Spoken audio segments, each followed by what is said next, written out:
मेरी बड़ी मौसी के यहाँ पर ये हादसा हुआ है और एक ही सच्ची घटना है। आज से लगभग 15 या 20 साल पहले की ये बात है।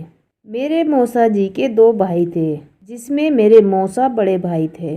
बड़े मौसा के पास बहुत सारे आम के बाग थे और होटल भी थे, जो आज भी है। मेरे मौसा खेती करते थे और उनका भाई बागों की देखभाल करता था। ठीक रोज़ आम की बाग में जाया करता था। ऐसे ही एक रोज़ वो दोपहर में एक बाग में गया तो ठीक उनके बाग के पास एक औरत, जो कि बहुत खूबसूरत थी, उनका अक्सर इंतज़ार किया करती थी। ये बात मेरे मौसा जी को नहीं पता थी। खैर, कुछ दिन ऐसे ही चलता रहा। फिर कहीं जाकर एक दिन उस औरत ने आवाज़ दी। मेरे मौसा के भाई छोटे उस औरत के पास गए और बातचीत करने लगे। ऐसे रोज़ होने लगा। उन दिनों में वो बहुत खुश रहने लगे थे। फिर एक दिन मेरे मौसा अचानक बाग पहुंच गए। इस बात की खबर उनके छोटे भाई को नहीं थी। उन्होंने उसे एक औरत के साथ देखा। उन्होंने उस वक्त उनसे कुछ नहीं कहा, लेकिन जब घर आकर उनसे पूछा गया कि वो कौन थी, उन्होंने बताया कि वो मुझसे रोज़ मिलती है और मैं उससे शादी करना चाहता हूँ। मौसा जी ने ठीक कहा और उस औरत को घर में बुला लिया। और ठीक जब वो मेरे घर आई तो मेरे मौसा समझ गए कि ये कोई औरत तो नहीं है, ये तो बिल्कुल एक डायन की तरह है। उसने कहा कि मेरा इस दुनिया में कोई नहीं है।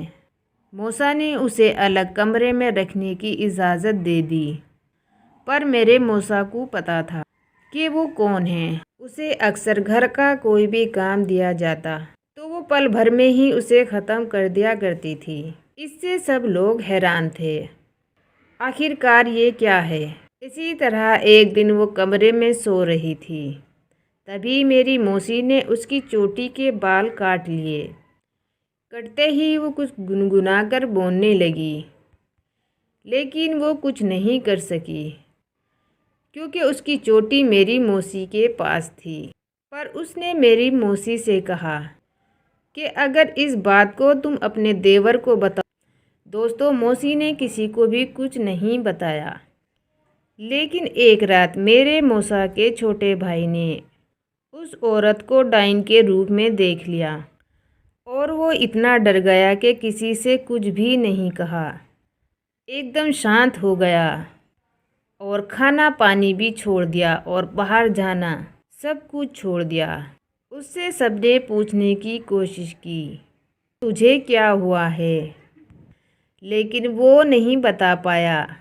काफ़ी दिन बीतने के बाद उन्होंने बताया कि जिसे मैं घर में लाया था और जिससे मैं शादी करना चाहता था, वो एक डायन है। दोस्तों, जिस दिन उन्होंने ये राज सबके सामने बताने की कोशिश की तो अचानक उनके मुंह से खून की उल्टी होने लगी और शरीर एकदम कांपने लगा। देखते ही देखते कुछ मिनट बाद उनकी मौत हो गई। उस दिन के बाद वो औरत भी कहीं गायब हो गई। लेकिन दोस्तों, सबसे हैरानी वाली बात तो ये है कि जब उस औरत के बारे में हमने सबको बताया तो सब ने कहा कि कौन सी औरत, हमने तो आपके घर में किसी औरत को नहीं देखा। बस इतनी सी ही थी ये कहानी।